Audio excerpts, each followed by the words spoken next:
Assalamualaikum warahmatullahi wabarakatuh. Perkenalkan, saya Basri, mahasiswa program studi pendidikan kimia, Fakultas Keguruan dan Ilmu Pendidikan Universitas Maritim Raja Ali Haji dengan NIM 17038420420.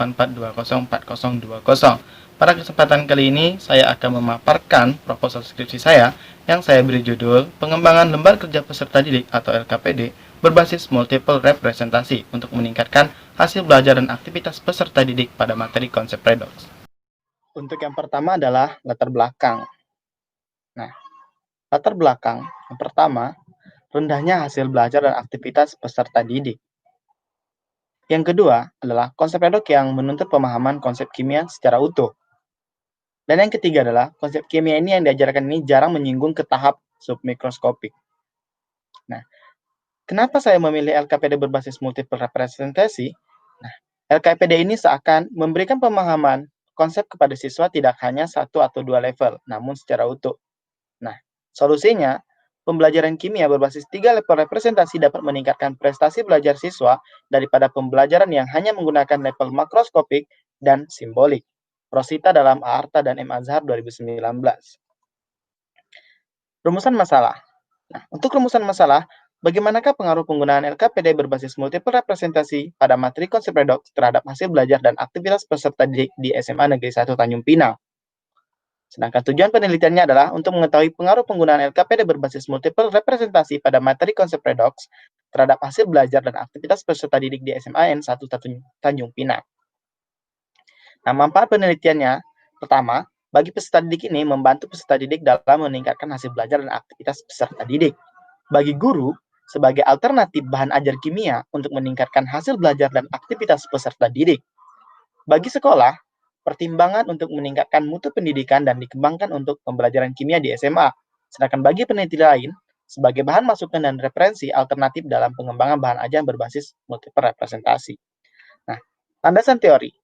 Landasan teori yang pertama adalah LKPD merupakan salah satu sumber belajar yang mampu memfasilitasi siswa dalam proses pembelajaran.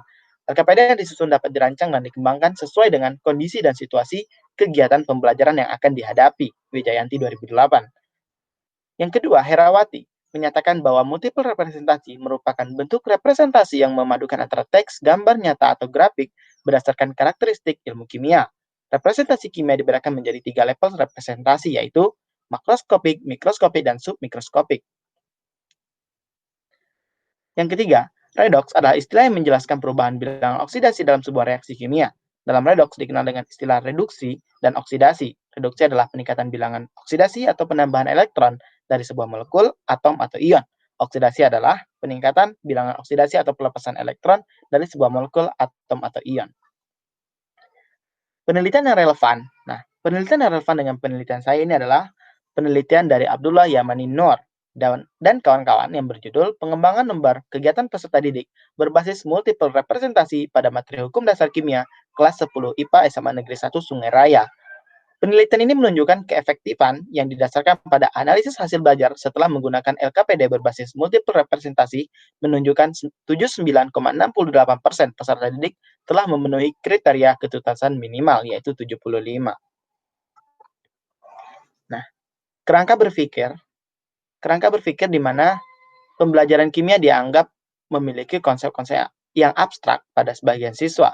Nah, di sini pembelajaran kimia pada materi konsep redox, dan kemudian pembelajaran ini menggunakan LKPD berbasis multiple representasi yang telah dikembangkan. Kemudian LKPD ini memfasilitasi peserta didik membangun pemahaman menggunakan representasi yang ada. Dan kemudian untuk meningkatkan hasil belajar kimia pada materi konsep redox. Oke, metode penelitian.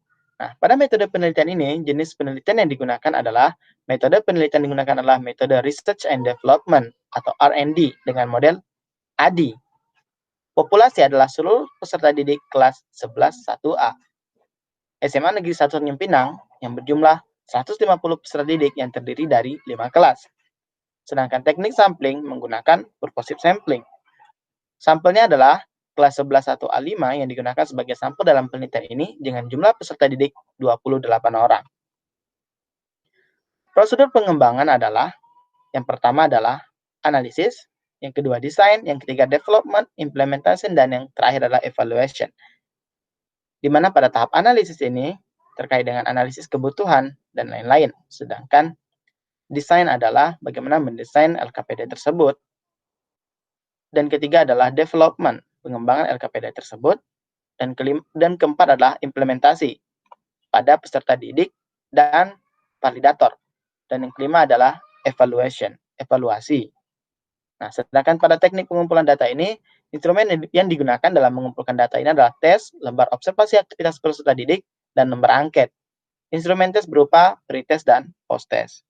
Nah, teknik analisa data ini adalah menggunakan uji normalitas, uji homogenitas, dan uji beda rata-rata.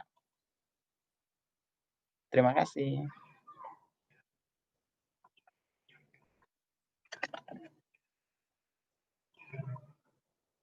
Daftar pustaka.